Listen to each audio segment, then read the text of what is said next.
I never imagined that a part of my life I once took for granted would one day become the source of my deepest shame. Intimacy was always something natural for me, something I never thought I'd lose. But when erectile dysfunction slowly crept into my life, it felt like my entire identity as a man was being stripped away, piece by piece. I remember the first time it happened clearly. My partner and I had planned a romantic evening. The candles were lit, the music was soft, and I felt the kind of closeness I hadn't felt in a while. But when the moment came, my body didn't respond. I laughed it off and blamed stress, but inside I was rattled. One bad night turned into two, then into weeks, and eventually into months of disappointment. Every failed attempt made me more anxious, more withdrawn, and more ashamed. At first I thought it was just me. I told myself maybe I was too tired. Maybe it was just aging catching up with me. Maybe I wasn't as desirable anymore. But the truth is it wasn't just about the physical. My confidence started collapsing. I began making excuses to avoid intimacy altogether. If my partner reached for me, I'd pull away and pretend I wasn't in the mood. I told her I was stressed from work, or that I wasn't feeling well. But deep down, I was terrified of trying and failing again. Nights that once ended with passion now ended with silence, both of us staring at the ceiling, wondering what had happened to us. The hardest part wasn't the physical struggle, it was the loneliness that came with it. Even though my partner was right there beside me, I felt completely alone. I carried the weight of unspoken words. Couldn't tell her how broken I felt inside. I couldn't tell her how humiliated I was each time I couldn't perform. So I kept it inside, and that silence built a wall between us. I started noticing how she looked at me differently. Maybe it was just in my head, but I felt her disappointment even though she never said a word. It crushed me even more. Like many men in my position, I turned to the internet for answers. Late at night, when I couldn't sleep, I searched for cures. Pills, supplements, strange devices. I ordered them all, hoping something would magically fix me. For a while, some of those things seemed to help. A pill here and there gave me a temporary boost, but it never lasted. And deep down, I hated the idea that I couldn't be myself without depending on something external. I wanted to feel like a man again, naturally. Not just for a moment, but in a lasting way. The more I chased quick fixes, the more hopeless I felt. The turning point came one evening when my partner finally confronted me. She asked me why I'd been so distant. She said she missed the closeness we once had, not just the physical intimacy, but the emotional bond. I broke down that night. I told her everything I had been hiding, my fears, my shame, the nights I cried silently because I felt like less of a man. I expected her to be angry or disappointed, but instead she took my hand and told me she loved me no matter what. That moment changed everything. For the first time, I realized I didn't have to fight this battle alone. The next step was the scariest one. I booked an appointment with my doctor. Sitting in that office, I felt exposed.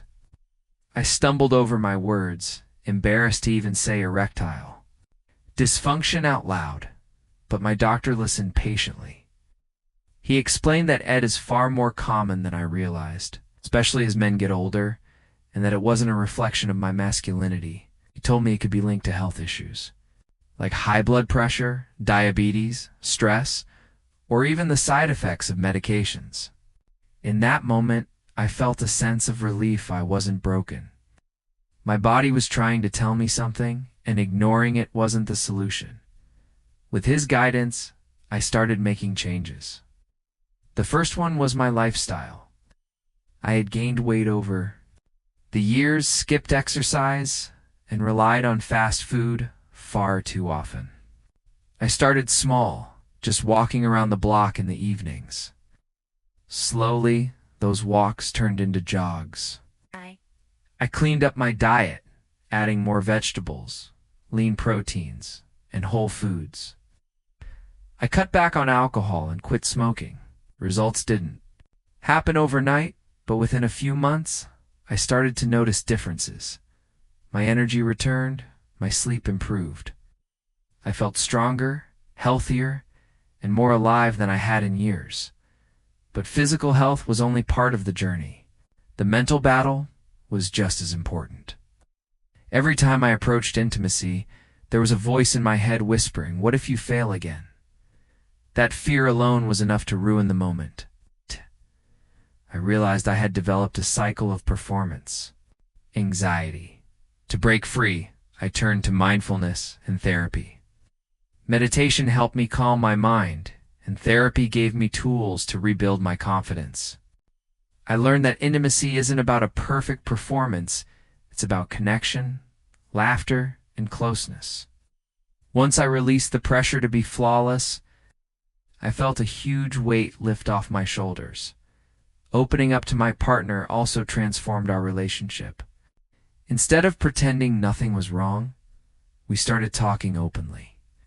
We experimented with new ways to be intimate without putting all the focus on sex. Kissed more, touched more, and laughed together in ways we hadn't in years. The more we focused on connection rather than performance, the more natural things became. That emotional intimacy eventually reignited the physical passion. It was slow at first, but every small victory rebuilt my confidence.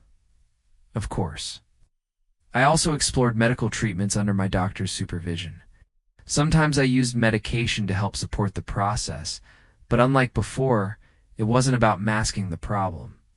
It was about giving my body the boost it needed while I worked on the deeper issues. Over time, with consistent effort, I found that I didn't need those aids as often. My body was responding on its own, and that feeling was indescribable. The first time I was able to make love to my partner again without fear or failure, I felt like a new man. It wasn't just about the physical act. It was about reclaiming a part of myself I thought I had lost forever. The joy in her eyes, the closeness. We felt the laughter afterward. It was pure happiness. In that moment, I realized Ed had taken a lot from me, but it had also given me something unexpected, a chance to rebuild my life from the ground up, to become healthier, stronger, and more connected than ever before. Looking back now, I see Ed as a wake-up call, forced me to take care of my health, to confront my fears, and to open up emotionally in ways I never had before. It wasn't easy. There were nights of frustration, tears, and doubt. But through patience, support, and determination, I found my way to happiness again. My sex life isn't just healthy now, it's more meaningful than it ever was. I no longer take intimacy for granted. Every moment of closeness with my partner feels like a gift. I cherish it deeply. If you're listening to my story and you're struggling with Ed, I want you to know this. You are not broken.